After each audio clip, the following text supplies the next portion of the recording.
When you think of North Wales, it's the big names that come to mind. The towering peaks of Conwy National Park, the mighty castles of Conwy and Cearnarfon. But what if we told you there's another side to this rugged ancient land? Come with us as we show you hidden North Wales. In the north of Anglesey is a landscape so strange you could quite believe you are on another planet. This is Parys Mountain, an ancient copper mine that dates back to the Bronze Age. In the late 1700s, this mine became the largest copper mine in the world.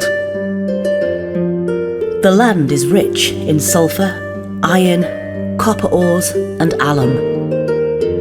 Mining ceased in the early 20th century, but the area still remains of interest to geologists and historians.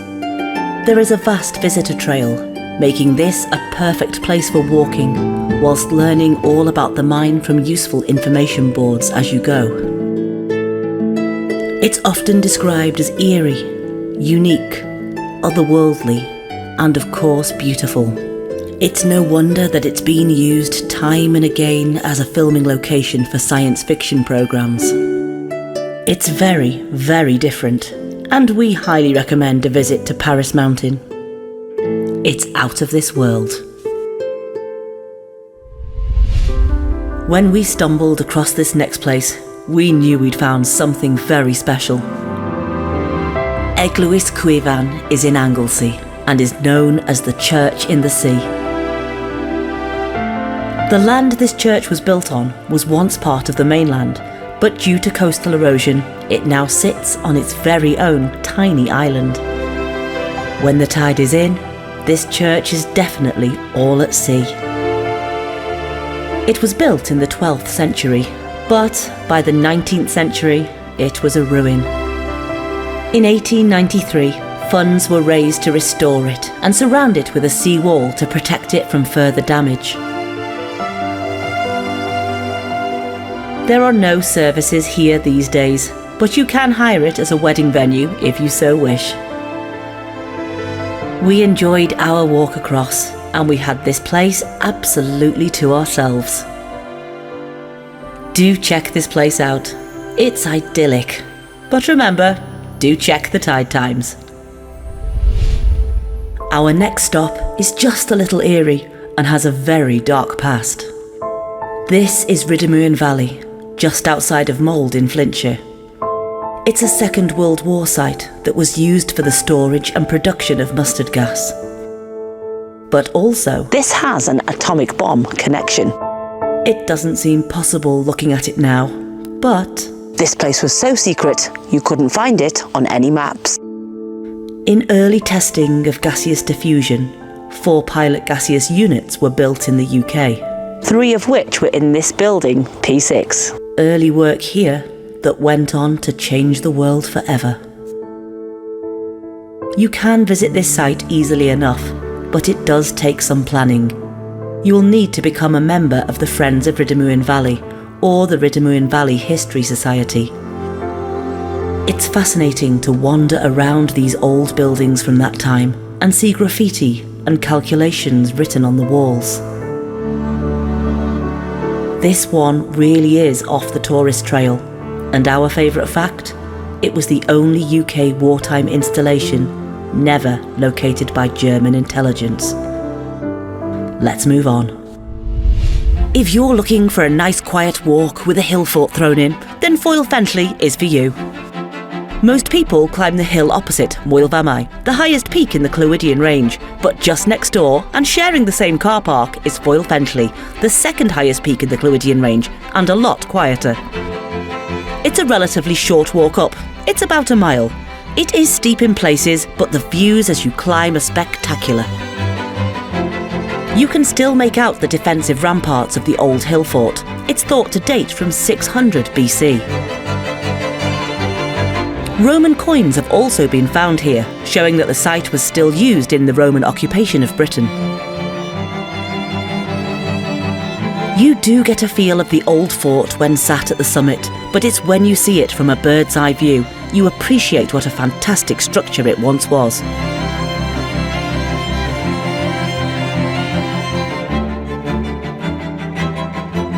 So if you fancy a walk in the Clwydian Hills, a bit of peace and quiet, and an ancient hill fort, this one's for you.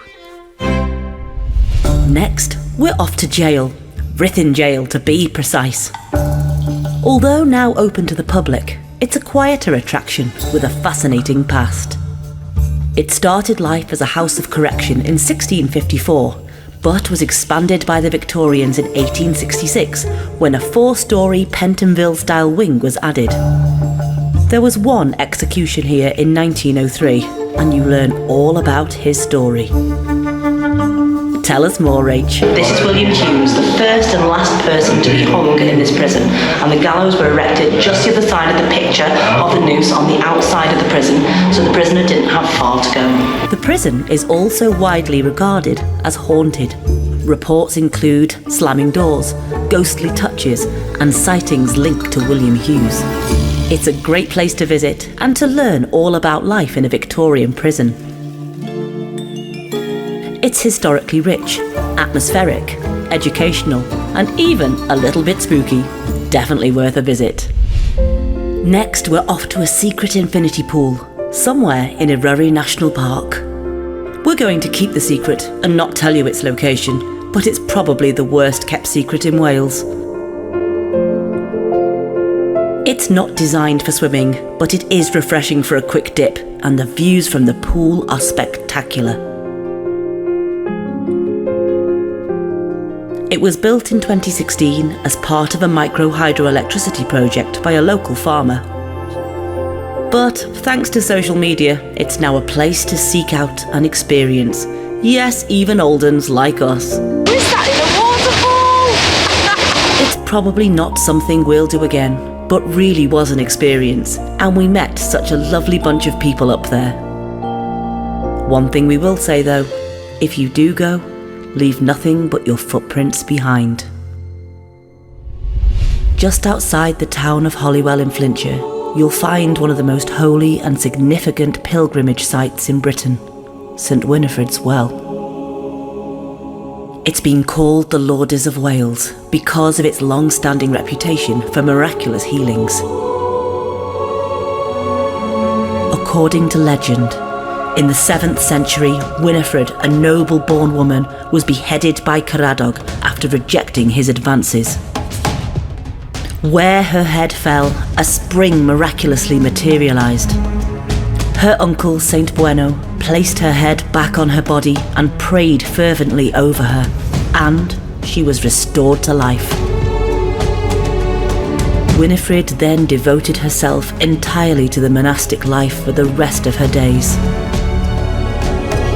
Many kings have visited the shrine across the centuries, Edward IV and Henry VIII to name just two. And we recommend that you visit too. This next castle really is hidden in North Wales. Ulo Castle lies in Wepper Woods in Flintshire, and when walking on the path towards it, you really don't see it until you're there. Unlike most of the big famous castles in North Wales, this one is truly Welsh. Construction began in the early 13th century, probably by Llywelyn the Great, with further development by Llywelyn ap Gruffydd around 1256.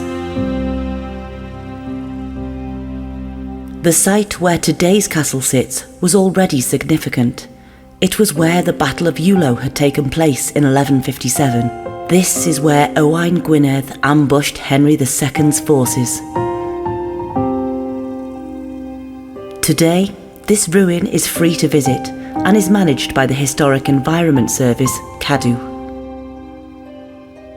Climb up to the ramparts, look out over the forest, and imagine how life would have been here in the 13th century. The centrepiece of this castle is a D-shaped Welsh keep, the only one of its kind still standing to any height. It's a fascinating look back at Welsh history, so give this one a visit, if you can find it. Okay, we're calling this next one hidden. We know it's got a very famous beach bar there, but as there is no direct driving route and you have to walk, that's hidden enough for us. This is Porthdinllaen, and this is the T Coch Inn. Let's just say it's well worth the walk to visit either the pub or the beautiful beach. This tiny beach was once a medieval port. The natural harbour has long been used by fishermen and traders. Today you'll find just a few holiday lets and a stunning beach with lots of rock pools, some big enough for swimming in. We've only visited this beach in the winter, and it was certainly hidden then. The cliffs are a haven for seabirds, making this a wonderful beach for nature too. So that's Porthdinllaen, tucked away behind a golf course, and hopefully not too busy in the summer.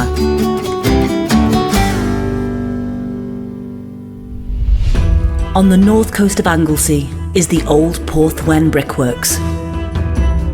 It originates from the mid-19th century and started life as a small local brickworks.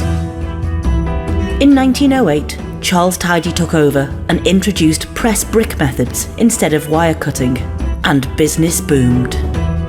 It ceased operating in World War I. It then opened in 1924, but closed for good in 1949.